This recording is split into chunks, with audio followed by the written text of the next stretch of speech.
ভুয়ো সার্টিফিকেট তদন্তের চাপানুতর।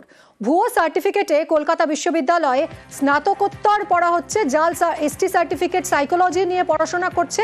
বিশ্ববিদ্যালয়কে এই নিয়ে তদন্তের চিঠি দেয় অনগ্রসর শ্রেণী দফতর। অন্যদিকে আবার পাল্টা চিঠি দেয় বিশ্ববিদ্যালয় কর্তৃপক্ষ যে তদন্তের এখতিয়ার নেই অনগ্রসর শ্রেণী দফতরের। কোথায় দাঁড়িয়ে রয়েছে এই মুহূর্তে এই তরজা জানবো। সোমরাজ রয়েছে আমার সঙ্গে। সোমরাজ, দেখো, কলকাতা বিশ্ববিদ্যালয়কে ব্যাকওয়ার্ড ক্লাস ডিপার্টমেন্ট একটি চিঠি দেয়, যে চিঠি দিয়ে তারা জানিয়েছে যে বিশ্ববিদ্যালয়ের স্নাতকোত্তর স্তরে সাইকোলজি নিয়ে এক পড়ুয়া তিনি পড়ছেন, কিন্তু তিনি যে এসটি সার্টিফিকেট ব্যবহার করছেন সেটি জাল বা ভুয়ো, এমনটাই ব্যাকওয়ার্ড ক্লাস ডিপার্টমেন্টের তরফে চিঠি দিয়ে কলকাতা বিশ্ববিদ্যালয়কে জানানো হয়েছে।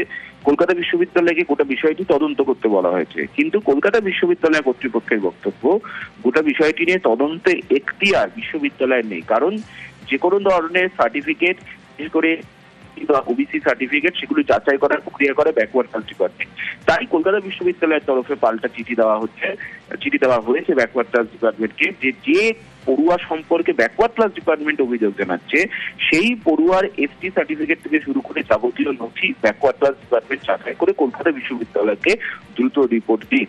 ব্যাকওয়ার্ড ক্লাস ডিপার্টমেন্টের চিঠির পরিপ্রেক্ষিতে ইতিমধ্যেই কলকাতা বিশ্ববিদ্যালয়ের তরফে যাবতীয় নথি পাঠানো হয়েছে, কিন্তু ব্যাকওয়ার্ড ক্লাস ডিপার্টমেন্টের তরফে যে তদন্ত করার কথা বলছে সেই তদন্তের এখতিয়ার, সার্টিফিকেট যাচাই করার এখতিয়ার বিশ্ববিদ্যালয়ের নেই, তেমনটাই বিশ্ববিদ্যালয়ের তরফে জানিয়ে দেওয়া হচ্ছে। কিন্তু সব থেকে যেটা গুরুত্বপূর্ণ, যে আরো একবার কলকাতা বিশ্ববিদ্যালয় ভুয়ো এসটি সার্টিফিকেট দিয়ে পড়ার অভিযোগ উঠলো, যে অভিযোগের প্রেক্ষিতে ব্যাকওয়ার্ড ক্লাস ডিপার্টমেন্ট কলকাতা বিশ্ববিদ্যালয়কে তদন্ত করতে বললেও কলকাতা বিশ্ববিদ্যালয় পাল্টা চিঠি দিয়ে জানিয়ে দিল এই তদন্ত করার এখতিয়ার শুধুমাত্র ব্যাকওয়ার্ড ক্লাস ডিপার্টমেন্টের রয়েছে এবং দ্রুত তার রিপোর্ট দেওয়ার কথা বলা হয়েছে কলকাতা বিশ্ববিদ্যালয়ের তরফে।